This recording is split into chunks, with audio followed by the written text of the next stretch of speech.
Well, good morning. With the concurrence of my friend from Texas, I want to welcome everyone to the Committee of Science and Technology, and we will come to order. Pursuant to notice, the committee meets to consider the following measures: H.R. 547, the Advanced Fuels Infrastructure Research and Development Act; H.R.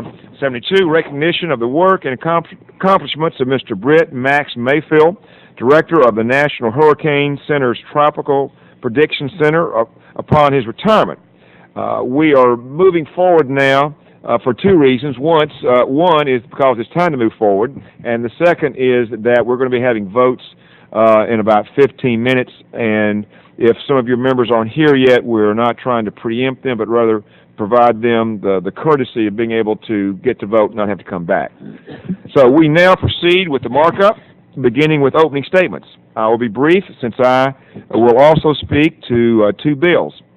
Today we will be meeting to mark up two good bipartisan pieces of legislation. The first bill, H.R. 547, is a quick-shot bill to help address a very important energy issue confronting our nation. As I said, it's a quick-shot piece of legislation rather than a large omnibus bill. My hope is that as good ideas come to this committee, we can quickly address them and get them out the door, and this bill is a good example. As I mentioned, both of these bills are co-sponsored by some of my Republican colleagues, and my hope is that this committee will continue to work on a bipartisan basis. I now recognize Mr. Hall to present his opening statement. Mr. Chairman, I'll waive my opening statement. You've already set forth a policy that benefits our country and spends the taxpayer dollars in the most efficient way, and I do support your legislation and the manager's amendment, and hope my Republican colleagues will do likewise. I compliment your statement, and without objection, members may place statements in the record. We will now consider H.R. 547, the Advanced Fuels Infrastructure Research and Development Act. I yield myself such time, or rather 5 minutes, to describe the bill. When I became chairman of the committee, I made a promise that this would be a committee of good ideas and consensus, and we're here to solve problems. I want H.R. 547 to serve as an example of how we can identify problems, big and small, leverage the resources and expertise of the committee to develop creative ways to bridge technological gaps through research and development. It's clear that fueling our economy solely on conventional fuels threatens our economic well-being and environmental health. The public wants and deserves clean and reliable fuel choices. But if this country is serious about reducing our dependency on foreign oil, we need to get serious about mobilizing the infrastructure necessary to distribute and dispense the newest generation of fuels. For a number of reasons, alternative bio-based fuels such as ethanol and biodiesel are often incompatible with many components of the present-day infrastructure. Fuel distributors and retailers are left to bear the considerable burden and much of the cost of refurbishing, replacing, or constructing entirely new infrastructure if they won't or even are required at a later date to carry such fuels. At $30,000 to $200,000 per station, a nationwide change in infrastructure could cost $5 to $30 billion. Instead, my bill directs research and development of fuel additives and other technologies that could mitigate many of these problems and make bio-based fuels more compatible with the country's petroleum-based infrastructure. In addition, this bill addresses potential challenges as suppliers transition to significantly cleaner fuels by directing development of portable, low-cost, and accurate methods of suppliers can use to test sulfur content in fuels. Since infrastructure is used for various fuels productions with sulfur content ranging anywhere from 15 to 5,000 ppms, there is a concern that distributors and retailers may sell fuel with levels of sulfur beyond what is safe for the newest generation of diesel. And with that, I am going to conclude my remarks other than to simply say this is once again an example of an industry that came to us, told us problems that they were having, and how technological changes could move this bill forward. Our purpose here today is not to create an enormous energy bill. As a matter of fact, this was part of our bill last year that passed, but never became law because it got bogged down. And once again, this is my hope is that we're going to take good ideas, move them forward. Today, it's a Democratic bill, but I understand that Mrs. Biggers has introduced her bills, and we look forward to hearing those in the future. And with that, I thank you, and I recognize Mr. Hall to present any remarks on the bill. Mr. Chairman, I think you've said it very well, and we are on this side in total support of the bill. Does anyone else wish to be recognized? I issue unanimous consent that the bill is considered as read and open the amendment at any point, and that the members proceed with amendments in order of the roster. Without objection, so ordered. It's a big gap over there. The first amendment at the roster is a manager's amendment. The amendment is at the desk, and the clerk will report the amendment.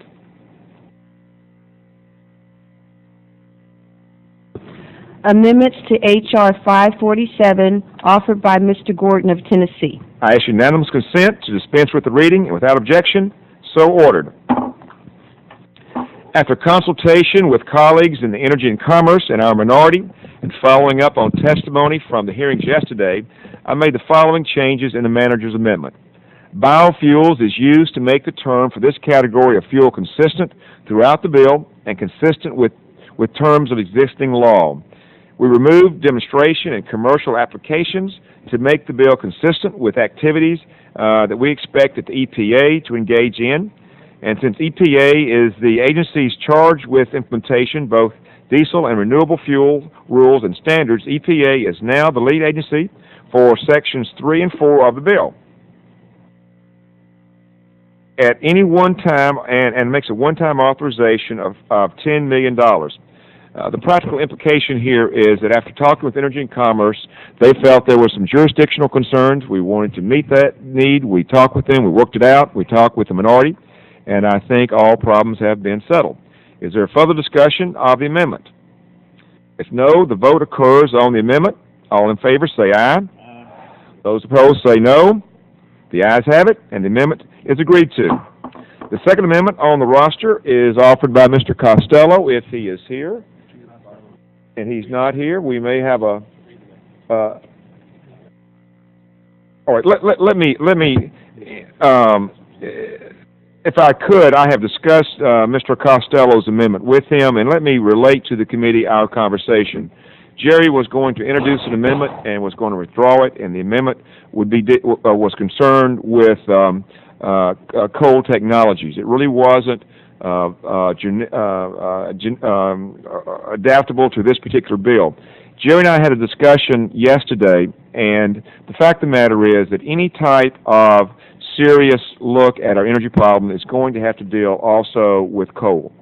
And we agreed that we should bring together resources as well as Energy and Commerce under the auspices of this committee, have probably an informal rather than a formal hearing about the pros and cons of coal, the technology, where it's going, and its role that it can play. I think this is going to be constructive to an overall energy bill, and I'll look forward to working with him on that. And he was supposed to withdraw his amendment after that, so we will move on.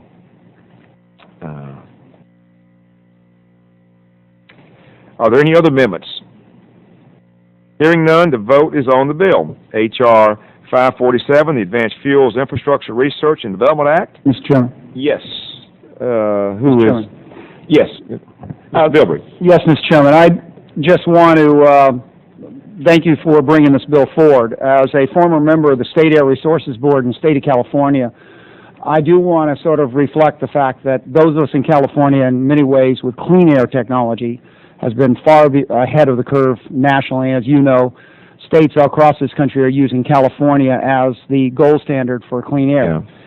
The reference to California on the issue of ethanol is not by accident. And I just want to point out that though biofuels have some great opportunities, in fact, I was one of those who fought strongly that biodiesel be recognized in our in the exemption from certain type of assessments and taxes. The fact is there are challenges. And the ethanol issue in California was not by accident. Our scientists came forward and said that there are certain applications, especially during warm summers, that there was major environmental problems that needed to be addressed. That aside, winter application, because of evaporation issues, the biofuel opportunities are huge. I just want us, as we move forward, to remember to do a reality check that there are scientific challenges here, and California has been the lead on this issue, and reflect that. The other issue I'd like to point out, and I hope this study looks into, the challenges I've run into with using alternative fuels has not been as much economic and market-based as it has been government obstruction. Good example was the opportunity for consumers to use natural gas as an alternative to gasoline, where we had public utilities that were absolutely blocking that application, even though from an air pollution point of view we were trying to initiate it. So I just want to point out that we hope as we move forward that we continue to keep this as a science-based, because in the long run, with all of the different economic opportunities, the science is going to determine our success and our failure. And I thank you for bringing this forward. I look forward to seeing us work in California, and I hope, in fact, I know the EPA has worked very closely with the Air Resources Board and the Cal EPA, and actually, again, allowed us to take a lead on many issues. And with this bill, hopefully we'll see that relationship continue. I yield back, Mr. Well, if the gentleman would yield, there have been a lot of models from California. I hope that you will review those, bring some of those toward this committee, and I hope you'll bring some of your members on your side of the aisle to support those too. And I think, again, California's been out front to see some of the things that work, some of the things that don't work. Hope you will bring those things that work to us. Mr. Chairman. Yes. I yield back. Gentleman yield. Yes, Mr. Hall. Yeah, I agree with the gentleman, and I thank him for his information on biofuels, and would suggest also, though, that hydrogen, solar, wind, plug-in hybrids, energy-efficient buildings, coal gasification, and a lot of other things need to be addressed and aren't addressed in this, that no one on either side is in a opposition to. It's just that we work them in right. I'm from a state that's a fossil fuel state, but I believe in coal. Our major producer of electricity for the state of Texas has used lignite for over 50% of their energy for the past 15 years. So coal, clean coal, is very important, and probably there's enough coal in this country to double the total output of the OPEC nations all put together if we could just mine it. We need to be the avenue through which they're able to do that. And I yield back my time. Thank the gentleman from California. Thank you. Mr. Chairman, I just want to sort of restate that in my previous life in the House of Chambers, I was the author of the bill that eliminated the methanol mandate for those states that had cleaner alternatives. The fact is, 3 years after sponsoring that bill and being attacked by people who thought they were protecting the environment, the methanol disaster came out.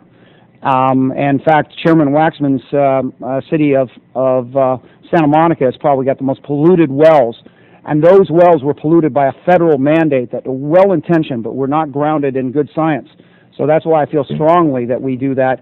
And as the gentleman from Texas pointed out, the issue about coal, I've been a strong opponent of the use of coal from a clean air point of view, but now with the latest issues of global dimming, which is something we haven't even discussed in Congress, Oliwin's coal comes out as maybe not being such a bad guy, at least in the short run. So I appreciate the chance to be able to dialogue on this issue, and I appreciate the chance to be able to vote on this bill. If the gentleman would yield, this is a good dialogue. It's one we need to continue. Unfortunately, we have votes today at about 11:15, and I don't want to have to bring you back. But I think, as Mr. Hall pointed out, there isn't a silver bullet here. You know, where the wind blows, where the energy, where the sun shines, where there's geothermal, nuclear, the whole works. We're going to take a look at, and we're going to bring them together. And this is a model in that let's bring them forth as we have them. Let's not try to wait for 2 or 3 years to develop an enormous bill that gets bogged down. So, are there any other amendments? If not, all in favor say aye. All those nay. The ayes have it. Now recognize Mr. Hall to offer a motion. Mr. Chairman, I move that the committee favorably report H.R. 547 as amended to the House with the recommendation that the bill do pass. Furthermore, I move that the staff be instructed to prepare the legislative report and make necessary technical and conforming changes, and that the chairman take all necessary steps to bring the bill before the House for consideration. I yield back my time. The question is on the motion to report the bill favorably. Those in favor of the motion will signify by saying aye. Opposed, no. The ayes have it, and the bill is favorably reported. Without objection, the motion to reconsider is laid on the table. I move the members have 2 subsequent calendar days in which to submit supplemental, minority, or additional views on the measure. I move pursuant to Clause 1 of Rule 22 of the Rules of the House of Representatives that the committee authorize the chairman to offer such motions as may be necessary in the House to adopt and pass H.R. 547, the Advanced Fuels Infrastructure Research and Development Act. Without objection, so ordered. We now will consider H.R. 72. Recognize the work and accomplishments of Mr. Britt Max Mayfield, Director of the National Hurricane Center's Tropical Prediction Center, upon his retirement. I yield myself such 5 minutes. Today, as I said, the House will consider H.R. 72, introduced by Representative Tim Mahoney. H.R. 72 recognizes the work and the accomplishments of Mr. Max Mayfield, who recently retired from his position as Director of the National Hurricane Center's Tropical Prediction Center. The NOAA Hurricane Center, part of NOAA's National Weather Service, has been the focal point of the nation's hurricane forecast and warnings programs for 50 years. The mission of the Hurricane Center is to save lives, mitigate property loss by issuing the best watches, warnings, and forecasts of hazardous tropical weather.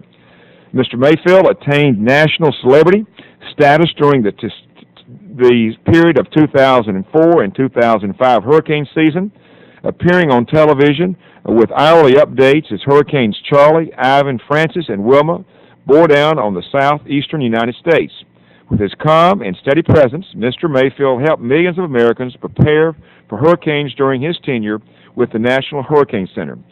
H.R. 72 thanks Mr. Mayfield for his service, which has undoubtedly helped to save countless lives and the property of citizens around the world.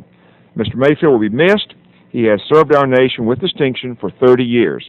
I can think of no better mentor and teacher for our current and future meteorological professionals. Mr. Mayfield's knowledge, experience, and sound direction have been assets to the safety of our nation and the security of our citizens. I ask my colleagues on the committee to support this resolution.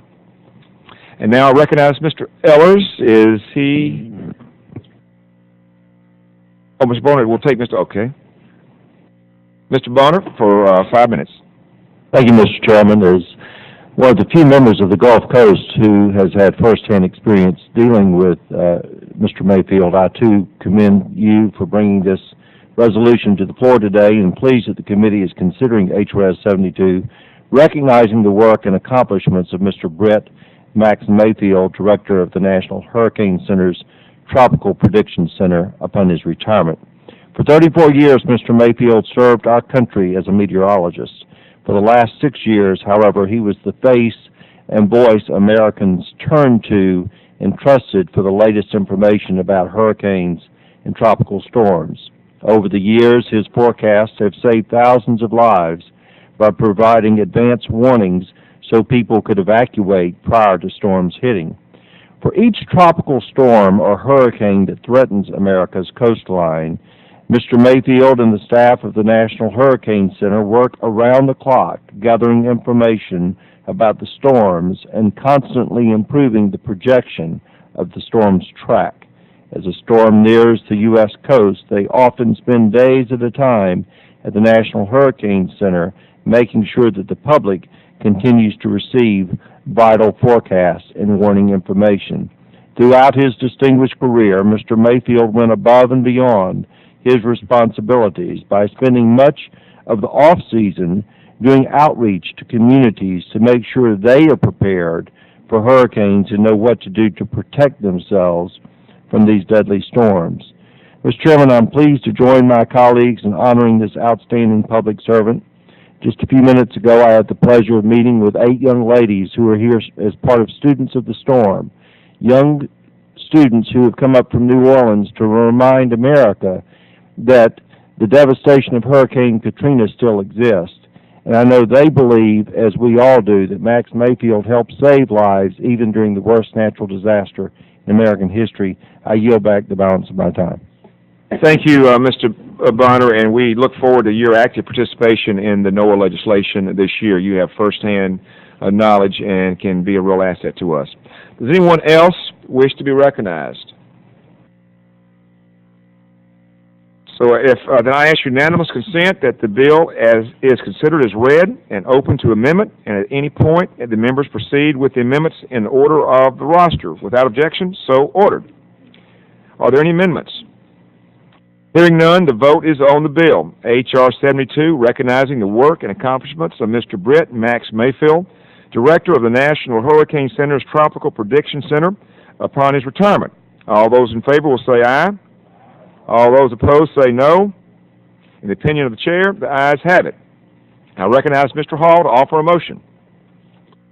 Mr. Chairman, I move that the committee favorably report H.Res. 72 to the House with recommendation that the bill do pass. Furthermore, I move that the staff be instructed to make necessary technical and conforming changes, and that the chairman take all necessary steps to bring the bill before the House for consideration. Yield back my time. The question is on the motion to report the bill favorably. Those in favor of the motion will signify by saying aye. Opposed, no. The ayes have it, and the bill is favorably reported. Without objection, the motion to reconsider is laid upon the table. I move that members have 2 subsequent calendar days in which to submit supplemental, minority, or additional views on the measure. I move pursuant to Clause 1 of the Rule 22 of the House of Representatives that the committee authorize the chairman to offer such motions as may be necessary in the House to adopt and pass H.R. 72, recognizing the work and accomplishments of Mr. Britt Max Mayfield, Director of the National Hurricane Center's Tropical Prediction Center, upon his retirement. Without objection, so ordered. And let me say to our new members and other members today, this was a bit of a bim-bam operation today. The reason being a couple of things. First of all, these bills were well vetted. They were bipartisan. Also, we had consultation with our other committees of jurisdiction. And as I mentioned to you, we're going to be having votes any moment now. But this, let this be the really opening of this discussion about climate change, of energy, of alternative energies. We've got a lot to do here. I know that Mrs. Biggers has a couple of bills that she has just introduced. We're looking forward to those. Ms. Biggers, we're glad you're here, and we welcome other bills on this issue. We want to try to, again, get a good idea, vet it well, take it out and get it passed, and then we hope that you will talk with senators in your states, and we'll get some things done. So I want to thank the members for their attendance, and this concludes our markup.